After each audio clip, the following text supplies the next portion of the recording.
Hey guys, Angry Monkey here. Let's talk about Ohayocon 2024, which was last week of Friday, January 19th to Sunday, January 21st.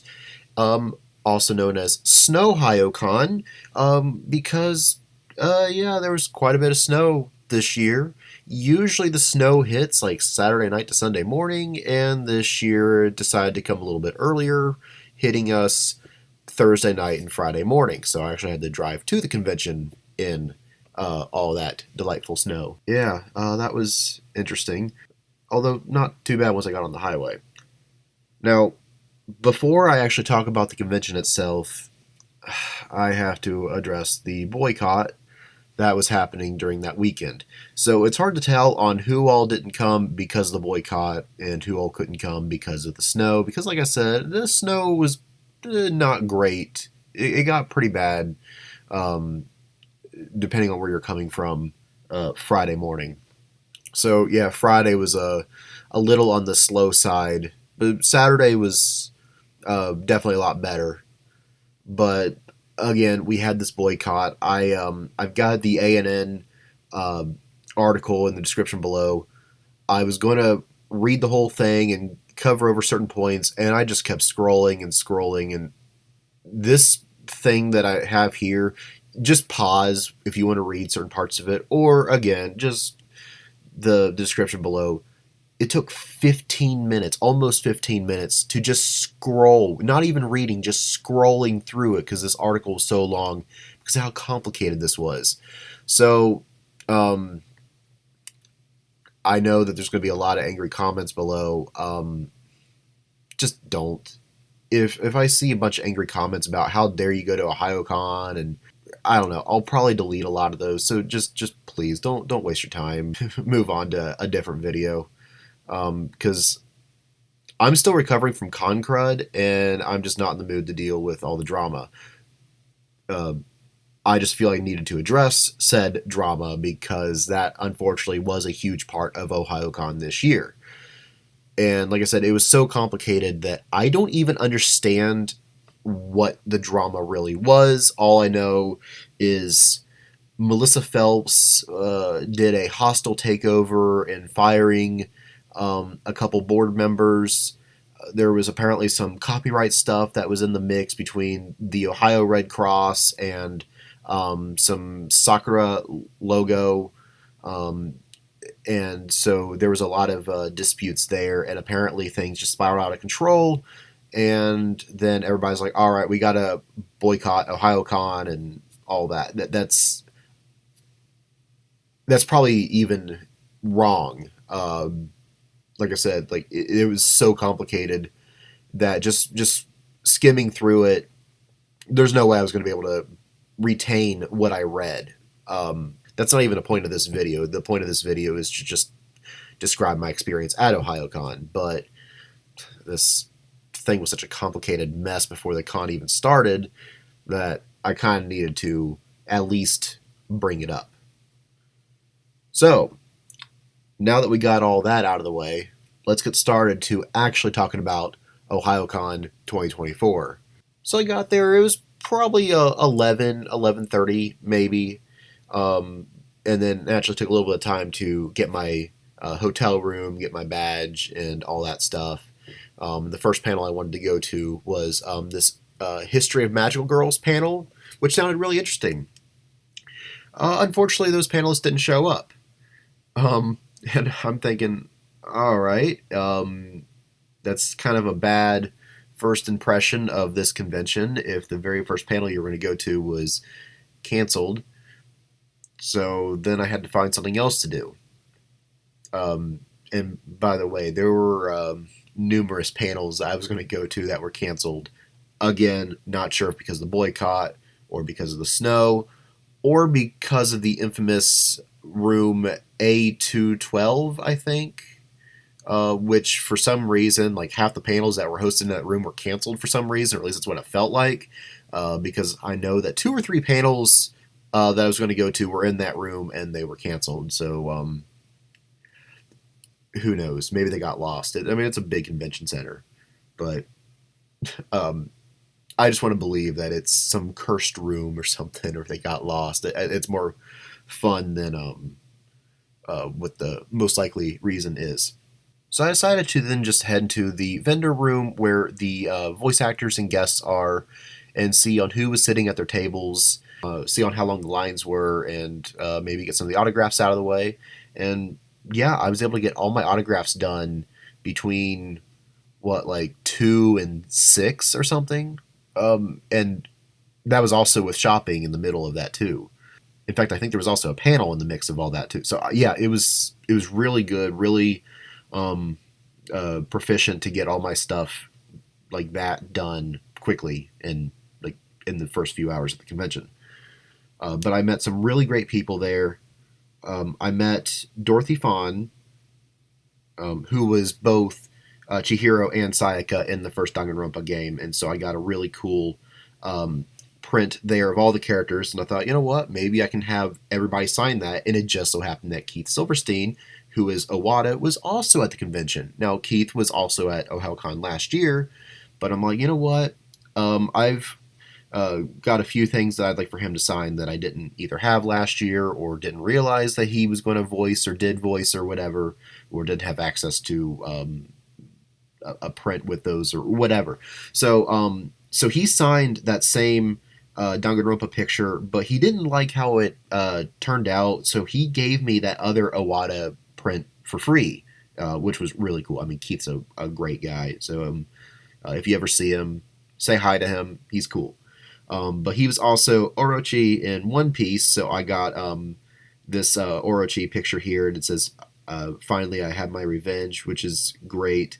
And he was also Jigen, not from Lupin, but from Boruto, and I'll get to the other Jigen here in a little bit. But one of the main villains in Boruto, which I know a lot of people hate Boruto, but this was a good story arc of Boruto, like good fights and just high stakes and everything during that. So it was really cool for him to sign for that as well. I also got to meet Emmy Lowe, who is Kate in Shadow's House, which I watched that over the summer last year, and that's a great series, and I really enjoyed that one. That was kind of a like, okay, what is this world that we're in, and just like so many questions. It's not a mystery, but it's kind of a mystery of just trying to figure out on what's going on, trying to get all the clues and all the pieces to this world and all that stuff. And Kate is one of the main characters in that. Emmy Lowe was also just very friendly as well. I mean, all these voice actors were super friendly. I have no complaints on any of these voice actors I met. They were all great. Oh yeah, speaking of Dorothy Fawn, I forgot that she was also Meryl in the original Trigun show, and so now I have both Vash and Meryl on my Trigun DVD, which was very awesome. And again, Dorothy was there, her husband Tom was there, and there were a lot of people there associated with Digimon. Tom Fawn specifically is very prominent in Digimon, which I didn't really grow up with Digimon. I grew up with the mindset of Digimon being a Pokemon knockoff, which obviously I now know that that's not true, but at the time, that's what I thought. But I just didn't have the attachment to Digimon, so I didn't get anything from him, but I did talk to him when I was talking to him and Dorothy together, and he's also very friendly. Other autographs I got was John Gramillion. He was the last of all the autographs that I got, but I figure I'll go ahead and mention him since I have in this picture Mihawk next to Trigun, and I met the voice of Hawkeye Mihawk from One Piece, which was also very exciting. I also met, for a second time, Zach Aguilar. I met him, oh geez, that would have been 2017 or 18 maybe. I had him signed for Genos for One Punch Man at that time. And I had a Hunter x Hunter thing with me because he's Colt, one of the Chimera ants in Hunter x Hunter, but I wasn't really satisfied with the image I had. It was like a very small picture on the back of one of the DVDs, and he had no prints of that. But I thought, well, that's all right. I mean, he's Tanjiro in Demon Slayer. I got a more minor role in ReZero. He's Otto, the traveling merchant. And I'm like, you know what? Let's go ahead and have him sign for that as well. But I mean, Tanjiro is obviously the big one for that. So I was really excited to get a signature for Tanjiro. And it's actually my first Demon Slayer autograph.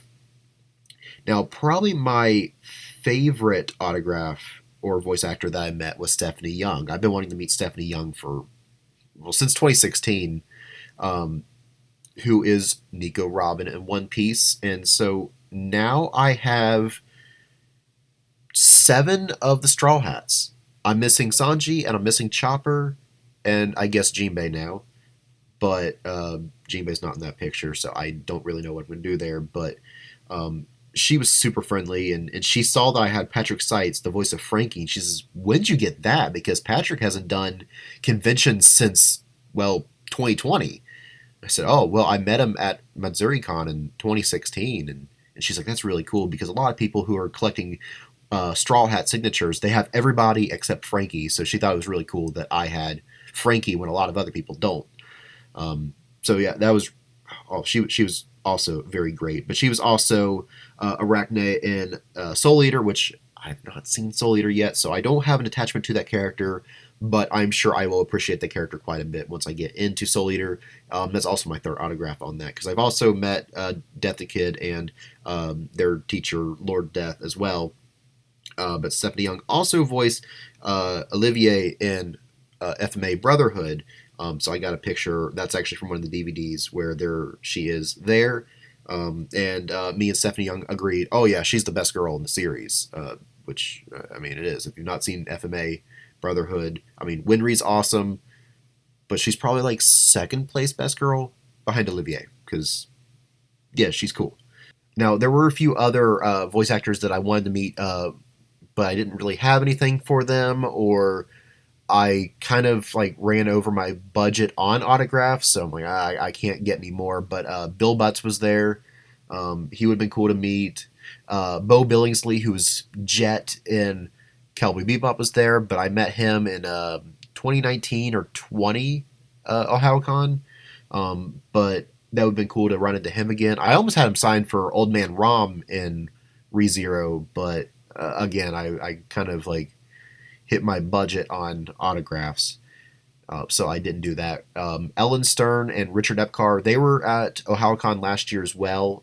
Ellen being Richard's wife, and she's mostly a kind of a director and producer, but she does do some voice acting roles, some Digimon, and I know that she did some stuff in Ghost in the Shell and even Bleach and some stuff like that.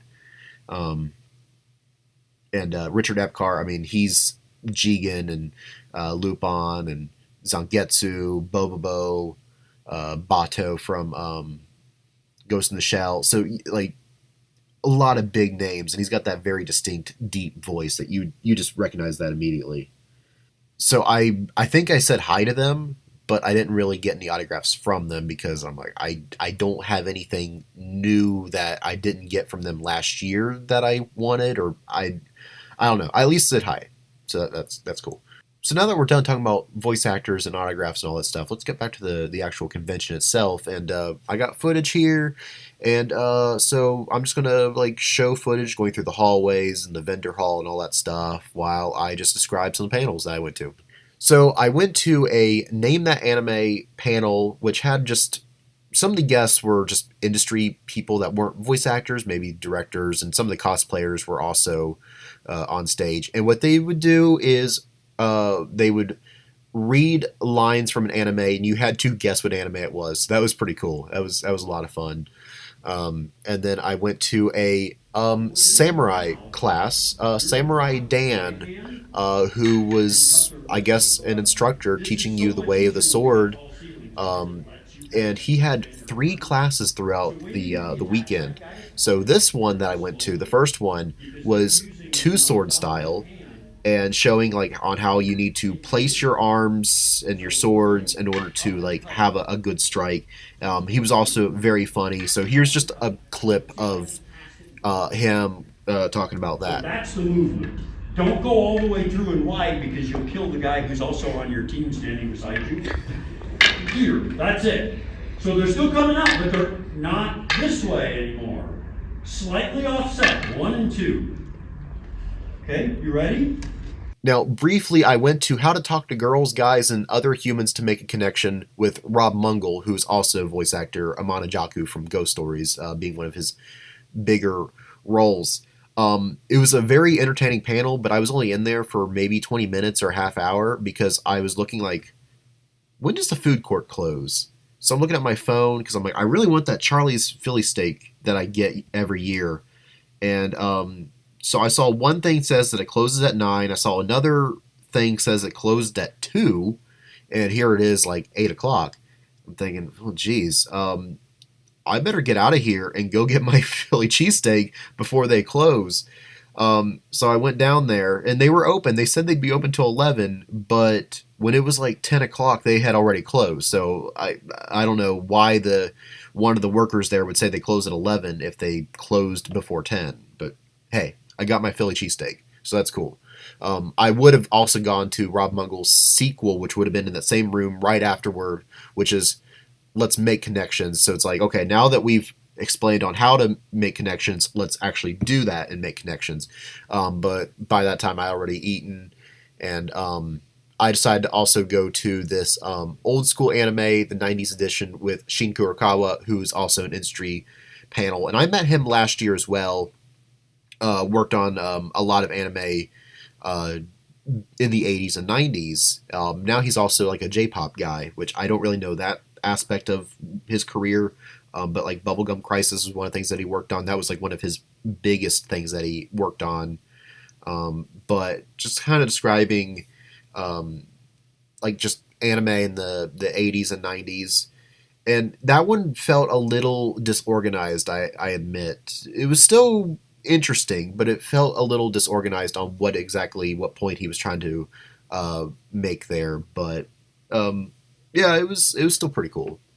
I know that one of the things that we talked about was cells, animation cells, and he actually had a few of them there, one of them being from Bubblegum Crisis. So that was really interesting, and I'm like, hey, I've got an animation cell, and he's like, oh, what's it from? Like, it's this Moby Dick show from 1997. I showed him a picture of my actual cell, and you can actually go back to one of my Box-chan unboxing videos, because I got it from Boxu back in 2020, I think. It's the guy. He's got like a harpoon in his hand, and it's pretty cool.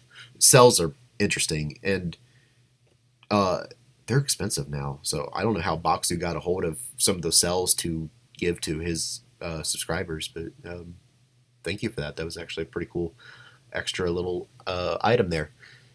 I went to 5 Second Otaku, which by the time I got there, the panel was basically over because the guys that were there weren't the actual hosts for that. They were just a couple guys that got on stage and decided to host it because those panels didn't show up. I think that was in that cursed room I mentioned earlier. So I only got to sit in for the last like 10 or 15 minutes. I was going to go to the Paranormal Japan 101, but by the time I got in that room, even though they had another 45 minutes left of that panel, they were basically done in answering questions. So I thought, all right, well, I guess I'm done for the night. This is all Friday. So that was kind of a bummer, but whatever. So I got up around 9 on Saturday to go to the Talk Science to Me panel. However, it turns out that was just going to be a bunch of people discussing things and not an actual like presentation that I'm used to panelists being. So I'm like, all right, I'm not going to bother. But Stephanie Young had her Q&A, and I definitely wanted to go to that, and that was really cool. I mean, it was obviously she was talking a lot about One Piece because, I mean, Robin is a huge part of One Piece, but it wasn't just a One Piece panel. You can ask her about, well, anything. I wanted to have her do the iconic I Want to Live Robin line, but she's like, you'll have to watch that on TV. I'm not going to do that. I'm like, I understand that's a very, like, I mean, not only is it a strain on her voice, but just it takes a toll on her emotion as well, which is why I waited till the end to potentially get that, but she's like, I'm not going to do it. I'm like, all right, just had to try.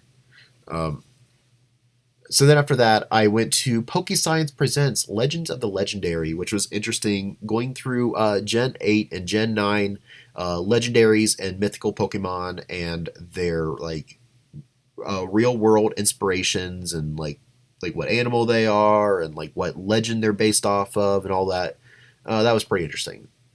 I wanted to go to the Nintendo Jeopardy with Nintendo and Bijan, which was from 1 to 2, which unfortunately, since I was at the Poke Presents panel, I missed the first like half hour of this thing, and by the time I got to the Jeopardy one, that one was basically over. Again, I think I sat on the last question. Like that's how like close I was to missing it completely. Was again the last question. And the last question, I'm thinking, huh, I kind of knew that one. Talking about the fantastic colors of the 64s and like name 4 of the 6 colors. So I'm thinking I could have named like 2 or 3 of them at least, and that beat out everybody on stage. Where only one guy got one of them, and everybody else just kind of made up stuff. But whatever. I mean, that's the chances you take at these kind of conventions. I went to the best shows you never seen, which was a huge disappointment. It's just a couple guys saying like, "Here's a few shows we watched when we got high and drunk," and 2 of the shows I've already seen. One of them I've not seen, but everybody's heard of. Um, in fact, there was only one show on there that I'd not heard of, and it wasn't even anime. So just whatever. That was kind of a disappointing panel. So then I decided to go to the Samurai Sword class with Samurai Dan. This is one sword style with Samurai Dan. So I caught the last half hour of it. Then I went to the old school anime, the fandom edition with Shin Kurokawa. This one was a lot more interesting, and he was talking about the convention scene, the very first anime cons and all that, and that was really interesting. In fact, he even had a picture of him with the composer um, Yoko Kanno, because apparently her interpreter didn't understand a lot of the technical terms that she was trying to describe, and so he stepped up to be her interpreter. So yeah, there's a picture of him and her at this panel in like 99 or 2000, and that was really cool. But yeah, it was really interesting to just see on how conventions used to be, like in the 80s, where it's just a bunch of like fat dudes, and how it's evolved into like what it is today, where you have a diverse age range and interest range. It's not all just the Star Wars, Star Trek crowd. You have, I mean, you obviously have that, but you also have the video game crowd. You have the anime crowd as well, and you have old there, you have young there, you have like children, babies. Like you wouldn't see those back in the 80s at a Star Wars convention or whatever. You might see that now, but not then. So yeah, that was a really interesting panel. I then wanted to go to the Japanese game show compilation, which unfortunately that one was canceled as well. So after that, I decided to go to the third Samurai Dan, which this one was like close quarters combat and just kind of dirty fighting styles, which was probably my favorite of the 3. Because you got to learn like some like killing blows and stuff. It was like the way that he was describing it, and like some of the stuff, like even though you're in the audience, you're just watching somebody like the sword go past somebody's throat, you still kind of flinch for a second because of like how quick the movements are or whatever. But then after that, what was really cool was you can actually buy the boken, the wooden swords, because the guy is like, yeah, my wife doesn't want me to bring these home, so please buy them. And they were like $20 or $25 or something, which I'm like, that's a good deal, but I don't know what I'd do with it. And this is me that actually has like a bunch of weeb swords on the wall, but I'm like, I don't know what I'd do with this. So I didn't buy one, but I was tempted. So I think I went to go eat. And then I saw The History of Women in Anime and Manga with Ellen Stern, which also felt a little disorganized. I thought it was just going to be like highlighting like strong women in anime, but it was more of a love who you are and don't support anime that makes women sexy, I guess is a good way to put it. Which I agree with her sentiment, but it's like it's an anime that's geared towards guys. So, and you have a bunch of girls dressing as his characters anyway. So I don't know. It was kind of weird. I mean, I like I said, I agree with the sentiment of like love yourself, love who you are, don't change for anybody. Like I agree with all that. It was just some of the other stuff that she was getting at. It's like I think you kind of missing the point here, but whatever. But then right after that was Richard Epcar's famous outtake panel, which that was hilarious. Whether it's him or him being the director and just random lines and inappropriate adult lines and Bobo and Lupin and stuff like that. That was a fun panel. That might have been my favorite panel in the convention, just because it was very funny. Unfortunately, I was going to go to the Anime Under the Radar, which was happening kind of at the same time, but that one was canceled. So I was like, all right, well, I guess I'll just stay at Richard Epcar and enjoy that. Last panel I went to on Saturday was the Late Night Comedy Hour with Reverend Rob Mungle, which again, that's a Monojaku from Ghost Stories, and yeah, that was it's 18 plus for a reason. But it was sure was funny.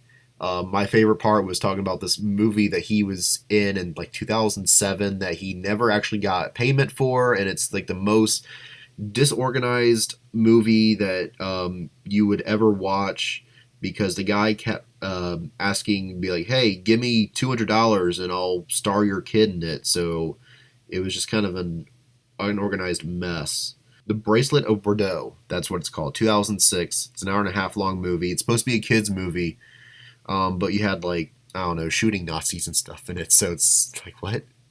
Some kids movie and like almost like a Harry Potter type thing, but there's Nazis in it. It's just, I don't know. It sounds really disorganized.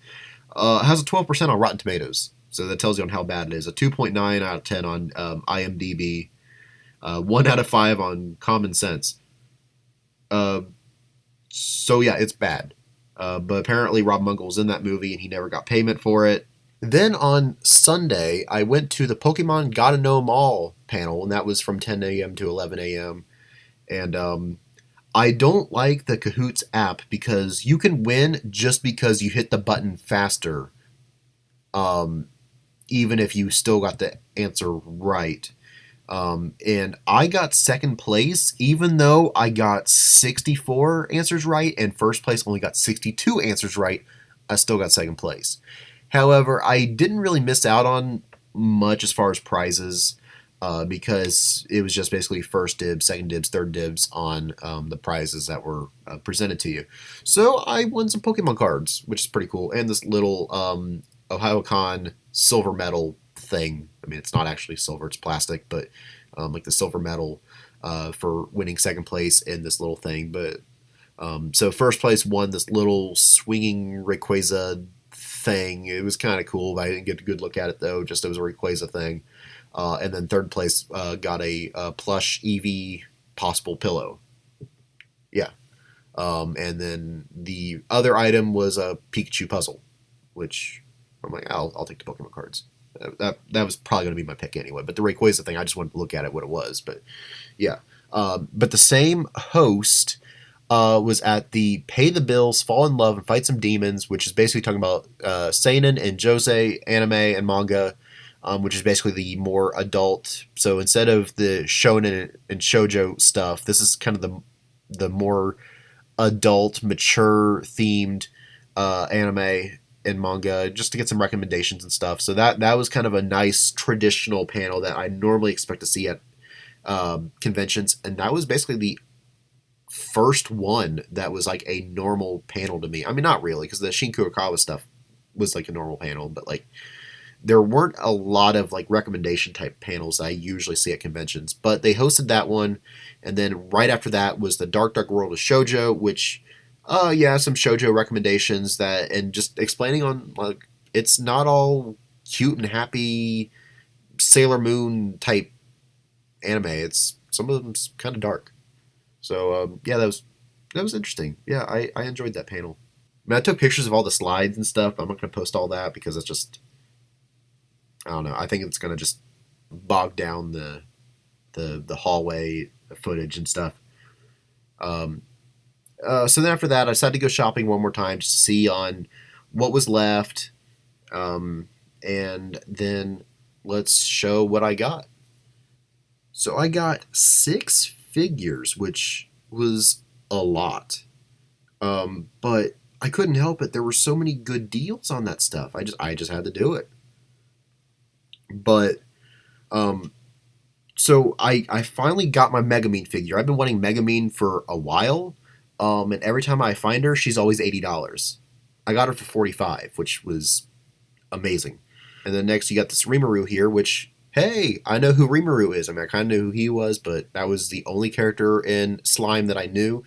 Because since my last Boxu video where I got that Hakuro figure, and I'm like, oh, I don't know who this guy is. Oh, he's in Slime? That's cool. At least I now know Slime. I've seen everything of Slime except for the movie, and I haven't seen Slime Diaries yet, but that's also coming soon. I'll be watching that as well. But yeah, I finally watched the first 2 seasons of Slime and the OVAs and all that. But yeah, I got Rimuru, which was normally $45, and I got for $40. And the Soe and the Benimaru, I got those together for like $69. Nice. When they normally would have been like $85. So that was pretty cool. And this Gon and Killua also came together for $75 when they would have been $90 separately. Like if I would have, like, their individual prices combined would have been like $90. But she's like, you know what? If you're gonna buy both those together, I'll do it for $75. So I'm like, geez, yeah. Got some really great deals on figures. Now, putting all those figures away on my shelf that's already just overflowing with figures was nearly impossible. It probably took almost an hour to try to figure out on how to put all these figures on my shelf because I have way too many, and I keep buying them because it's a problem. It's like an addiction or something. I also bought some anime because you can't go to an anime convention and not buy anime. I mean, that's what you do. I got Rising of the Shield Hero Season 2, which I know Season 2 is apparently not that good, but I've got Season 1 on my shelf. I'm like, you know what? Here's Season 2. Let's get Season 2. Eureka 7, which on Boxu server, we are going through that show right now. I've been enjoying it, so now I have the show in my own collection. Haruhi Suzumiya, this is both Seasons 1 and 2. Doesn't include the movie, but the movie was just as expensive or more expensive than the 2 seasons, so I'll worry about that some other time. But hey, I got the 2 seasons in one box set, so that was pretty cool. Classic mid-2000s show.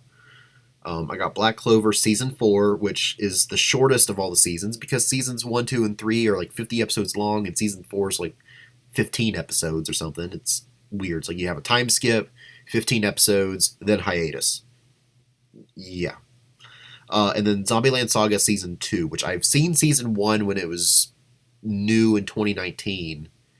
But I hadn't seen Season 2 yet, so now I have Season 2, and I can enjoy that as well. I also got a couple video games as well from that video game booth. Well, it looked great. The prizes were horrible, I will say that. I did get the Midway Arcade Treasures Volume 3, and I got Chrono Cross, which I talked about both of those in my Retro Game Treasure unboxing video that was uploaded last week. However, I realized I already had Chrono Cross, and I also realized I paid 3 times the price. It wasn't a $30 game. It's like a $15 game that I paid $45 for. And that was kind of the problem with a lot of the stuff there. Pokemon Green, under $20. And if he was selling it for $30, I probably would have gone ahead and gotten it. But since he was selling it for $75, I couldn't do it. And so much cool stuff there, but the prices were double or triple of what they should be. It felt like we were in 2020, June of 2020 again, where these prices were at their absolute highest. In fact, these were probably even higher than June of 2020. So I don't know where this guy got his prices from. I understand that you gotta make a profit, but when you're selling your stuff for double or triple of what eBay is selling them for, you're a little too high on those prices. Like $10 over, I can deal with that because okay, well you got to pay for shipping and handling and all that stuff. But when you're selling a $20 game for $75, that's way too high. All right, that's kind of the end of my rant on that. That was probably my least favorite part. The part that made me the angriest at the whole convention was the video game thing. Now let's talk about some cosplays that I got. Which, by the way, if you are a cosplayer and you like the picture I took, yeah, feel free to use this on your Instagram or to show your friends of if you think my pictures are good enough. Feel free. I'm not going to be like, hey, that's my yeah, do it. That's fine. Um, but I found a really great Brooke, big-headed Brooke. I love that. But a Brooke cosplay. I love the guitar. Like, did you make that yourself? Because that's cool. I love that. I got a picture of the Afro Samurai, also very well done. I mean, all these cosplays are well done. I guess I don't really even need to say that's well done. They're well done. Next, you have Zero Two and Hero. I'm assuming that's supposed to be Hero together, and that was also really great. So these are all on Friday. I love this vending machine one. I think this is probably that vending machine anime. But what's really cool is this little video here where I put in this coin. And, well, I didn't realize that my camera was not focused on what my other hand was doing. But they gave me a free water bottle, which was really cool. I'm like, oh, is this for me? Yeah. Oh, thank you. Like, I can have that. That was cool. I have these two box robot things. I don't know what they're from, but that was cool. This very buff man, I know I've seen him before. I'm just drawing a blank on what he's from, but dude, the guy works out. Like, look at those muscles. Like that wasn't like a muscle shirt or anything. Like, that was his actual muscles. The Waluigi squad, which was great. So there were a lot of wah wah in the hallways. That was great. There was Kisame that was in the food court. Got a really good Megumin here. There's a Misato from Evangelion. There's a black Boba Fett, which was really cool. Sora from Kingdom Hearts, and Sora in... I don't know who the other guy is. But the two of them were going into a sword fight. You got Buggy and Mihawk. You have this... I don't really know what these characters are, but I've seen a few of them throughout the convention. But I just thought they were cool. You have some more Star Wars cosplayers there. You have Rem and Rom together.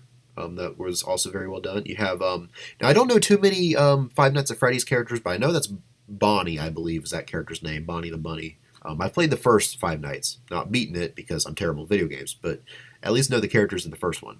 You have Dr. Robotnik there, or Eggman.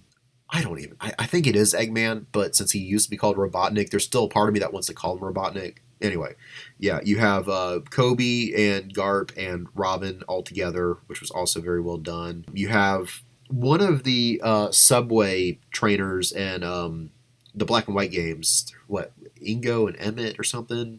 You have Captain Smoker. You have Perona. So I got to see some really interesting One Piece. Like, you always see the Straw Hats, but you never see Smoker. You never see Perona. So it was really cool to see stuff like that. You always see the Luffys and pretty much all the other Straw Hats. But it was really interesting to see some of the non-Straw Hat characters. I thought this was really cool. You got Sly Cooper, a Furby. That was unique. I've never seen a Furby cosplay before. I've seen Furry, but not a Furby. Although I guess that is kind of a furry. Is it? I don't know. You got some Avatar here with Sokka and Suki and the Blue Spirit. You have an Asuka and Shinji. Asuka with the wings. That was also really cool. Vivi and Karu. I've never seen a Karu cosplay before, so that was really cool. Ratchet and Clank, and that guy built that Clank. I mean, and when he was walking, the Clank's head was moving. I'm like, okay, did you do something to like Clank to make his head move? And he's like, no, it's just me walking, and it's just causing it to move. Like, the only thing that he really did as far as like mechanical stuff is Clank's eyes lit up. Yeah, that was cool. And this skeleton astronaut guy was interesting. And then the last cosplay I got was a most likely drunk Colonel Sanders. but I love it. It was so cool. Um, yeah. So those are the cosplays, and that's stuff that I got. Um, this video ran a lot longer than I wanted it to. I was hoping it would be under 20 minutes, and I don't think that's going to happen. But I guess the first 5 minutes or whatever were to blame. Um, yeah. So I enjoyed it. It like yeah, there were a lot of panels that were canceled, but I still overall enjoyed my experience. In fact, I enjoyed this one I think a lot more than last year. And I don't really know why, because there were more panels that were canceled. But I think the reason why I enjoyed it was because there were less people. Usually conventions, even though a lot of people are there to have fun, there's always a lot of drama. And you would expect there to be a lot of drama this year because the boycott, but because the boycott and a lot of the angry people weren't there that normally would have been angry at a convention, it was just a more chill convention. Like it took me back to my very first convention in 2012 when I was at MatsuriCon 2012, my first convention ever. It reminded me of that where everybody was just it was chill. It was laid back. We weren't sardines in a can. It was fun. I enjoyed it. It there wasn't a lot of drama, surprisingly, and so yeah, I really enjoyed the convention for that reason. And yeah, there were still some good panels. I mean, like the comedy hour and the outtake panel and the samurai classes, the Josei Seinen and the Shoujo ones were all good. The Pokemon one was good. Like there were still a lot of great panels and a lot of great voice actors that I met with, that I got to share some stories with or just have a great interaction with. And I think the voice actors enjoyed the more chill convention too because it allowed them to connect on a more personal level with the fans. Instead of, hey, how are you? Sign, all right, see ya. Like, you're able to actually have a conversation with them because you look behind you, there's like, what, maybe 5 people in line. You know they're going to get their turn in the next 10 minutes or something. So it's not a big deal. Yeah, yeah, take your time. Yeah, it wasn't a big deal. I mean, I felt bad for the vendors because I know the vendors were taking a hit. There was one guy, one of the guy that I got all that anime from. He was afraid that he was going to lose money. And when I asked him on Sunday, he's like, "Yeah, I don't think I made money, but I don't think I lost any money." So he basically broke even or close to even, which is unfortunate that he only broke even instead of actually like making money. But he still plans on coming here next year, which is good at least. But that was the part that kind of hurt the most was you had a good vendor room this year. I mean, I think Ohayocon last year was good too, but the last couple of conventions, Anime Ohio, MatsuriCon, the vendor rooms were really disappointing. And so after 2 or 3 disappointing vendor rooms, you come to this one, you're like, okay, there's good stuff here. There was a massive video game booth. There was really good deals on figures. You had 3 at least DVD booths instead of just one that I've seen at Anime Ohio, where you had one guy. Matsuri-Con had like 1.5, whereas this guy there was like 3 of them at Ohayocon, and I'm like, I want Ohayocon to do well because there it's bigger than Matsuri-Con, or at least it used to be, and so like, but it's more organized than Matsuri-Con. So even this year, it was surprisingly organized for all the chaos that it was going through. So yeah, I had a pleasant OhioCon experience. I am looking forward to next year. If you guys were there too, what was your favorite part of OhioCon? And did you guys have a good time? If you didn't, I'm sorry that you didn't. But if you did, let me know what your thoughts on OhioCon were. Again, if you're angry at OhioCon, please just leave those to yourself. We're trying to have a fun community here. Um, yeah. Well, with that all out of the way, I guess I'm going to end this video here, but before you go, don't forget to like this video, subscribe if you haven't, hit the bell so you're notified when another video comes out.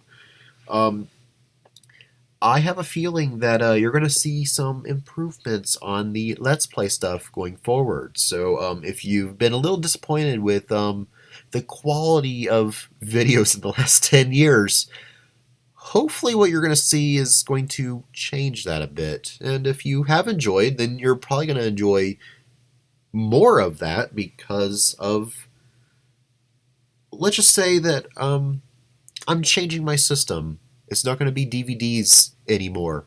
It's not 2008 anymore. It's 2024. Let's live at least in the 2010s decade. Yeah. I also have a Facebook page. You can follow me on Facebook. You can watch these videos on there, and you can interact with me on Facebook as well. I also have an Instagram where I forget I have an Instagram until I advertise I have an Instagram. So I don't post a lot on there, but you can follow me on there anyway. But most importantly, I have a Discord where we can talk about pretty much everything I described in this video of video games, anime, Pokemon, post memes, talk about nostalgia, a lot of great stuff like that. All you need to do is say, hey, that sounds cool. I want to join your Discord. I'll be like, cool, here's an invite. You can join my community of nerds where we have fun, hang out, nerd out, as I always say. And that's all there is to it. It's very simple. Yeah. So I guess with all that done, I guess all I have to say now is thank you for watching. I hope you enjoy the rest of your day.